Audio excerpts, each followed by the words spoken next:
আমিও কন্যা সন্তান, উনিও কন্যা সন্তান। পরিবেশে আমার মেয়ে দুটাকে আমি যাইতে পারতে পারতাম না, তাদেরকে দিতে পারতাম। স্যার আপনি আজকে আমার কাছে আসছেন, আমি নিজে স্যার দিতে চেয়েছিলাম, কিন্তু আমার সৌভাগ্য আমার মেয়ে। আপনি স্যার বিশ্বাস করবেন না, আমার স্যার ৫৫ বছর বয়স, আপনি মনে করতে পারে স্যার শেরপুরে লীগের একজন নেতার একটা বাচ্চাও স্যার মারা গিয়েছিলেন। আপনার মনে হয় স্যার হয়তো বা স্মরণ আছে। ভালোবাসা আর ঋণের কাছে স্যার আমরা ঋণী, কিন্তু স্যার আমার মারা যাওয়ার পরেও আমার আম্মার যে কষ্টটা দেখেছি তা আপনার স্যার কিছুটা আমি বুঝতে পারি। আমি এতটুকু আপনাদেরকে বলার জন্য আজকে এখানে এসেছি যে এটা বিচারিক ছিল। অনেক কথা বলতে পারি, দুটো কথা আমি বলতে চাই। ইনশাআল্লাহ এতটুকু বিশ্বাস রাখেন যে আল্লাহ বিচার বিচার আপনারাই দেখবেন।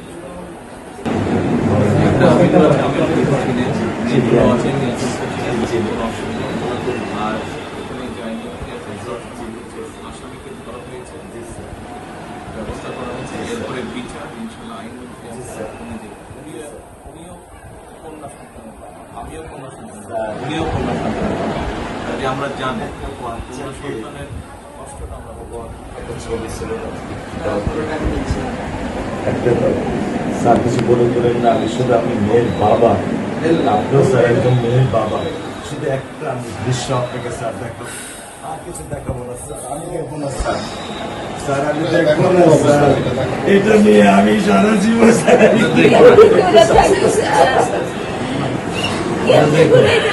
কি করে যাবেন সারা জীবন এই দৃশ্য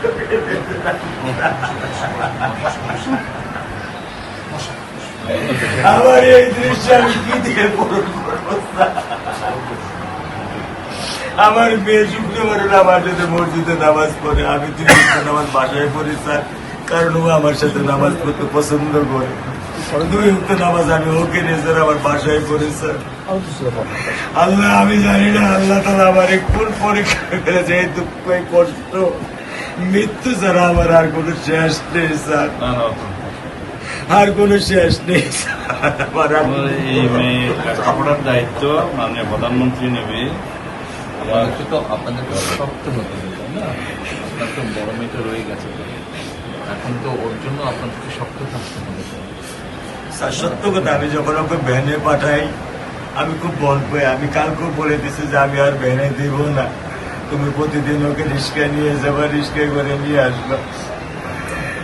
আমি ক্লান্ত স্যার, 10 বছর বয়স থেকে স্যার অবহেলা পেতে পেতে পেতে পেতে স্যার আমি আর নিতে পারতেছি না স্যার। আল্লাহ আমার ভাগ্যে দিছে, আমি কি করতেছি কি করব?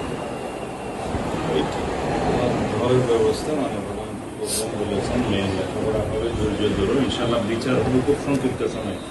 কারণ এর চাইতে বেশি বলতে পারবো না, কারণ আদালতের বিষয় তো। আমরা চার্জশিট দেবো ইনশাল্লাহ এই 24 ঘন্টার মধ্যে। আমি সত্য কথা বলি, আমার 55 বছর বয়সে আমি এত দ্রুত, এত সুন্দর, এত সুচারুভাবে আমি কখনো দেখিনি। এটা আমি বুঝতে পারছি, এটা আমি বুঝতে পারছি স্যার। এটা প্রধানমন্ত্রী চলে আসছেন, এটা আমার সৌভাগ্য। আমি সত্যিকার ভাবে স্যার আমি বলি, আমি এটা স্যার প্রত্যাশা করিনি যে আপনার মতো মানুষ আমার এই 10,000 টাকার একটা ফ্ল্যাটে স্যার আপনি পা রাখবেন, কিন্তু এই বিশ্বাস ছিল যে আপনি 8-10 জন না, যে মানুষ ট্রাফিক সিগন্যালে দাঁড়িয়ে থাকে, নিয়ম মেনে চলে, সে মানুষকে বুঝতে স্যার আমার এইটুকু বয়সে স্যার যথেষ্ট স্যার। ইনশাআল্লাহ স্যার, কোন আপনি কি ধৈর্য ধরবেন, আমি ওকে কোনো নিয়ন্ত্রণ করতে পারতেছি না। আপনার সন্তানের এই অবস্থার জন্য যে দায়ী তার বিচার ইনশাল্লাহ হবে, সেটা শীঘ্রই হবে। একটু ধৈর্য ধরুন। আর মালিক যে আল্লাহ তাআলা মালিক, ওনার কাছে সাহায্য, আমাদের কাছে সাহায্য চাও, আল্লাহ রহম করলে সব কিছু দিতে। মানুষ হিসাবে আমাদের যেটা করার আমরা স্যার মিরপুর 10 নম্বর আইডিয়াল স্কুলে ক্লাস 9 এ পড়ে স্যার। টোটাল ওগুলা নিয়ে চিন্তা করবেন না। ওগুলো ইনশাল্লাহ স্যার আপনি যখন যেহেতু বলেছেন, আপনি আপনার কষ্টের কথা বলেছেন, সেই ব্যাপারে আমরা যেটা আমাদের পক্ষে সম্ভব ইনশাল্লাহ আমরা করব। আপনি কিছু বলবেন? বল।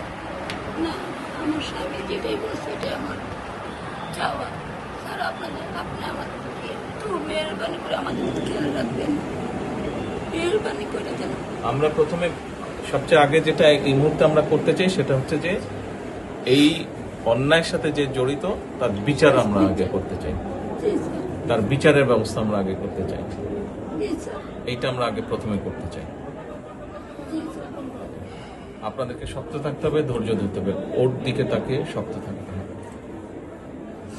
এক সন্তান আল্লাহ নিয়ে গেছে, আরেক সন্তান আপনার কাছে আছে, ওর কথা মনে করে আপনাদেরকে শক্ত থাকতে হবে, ওর দিকে তাকে। ঠিক আছে?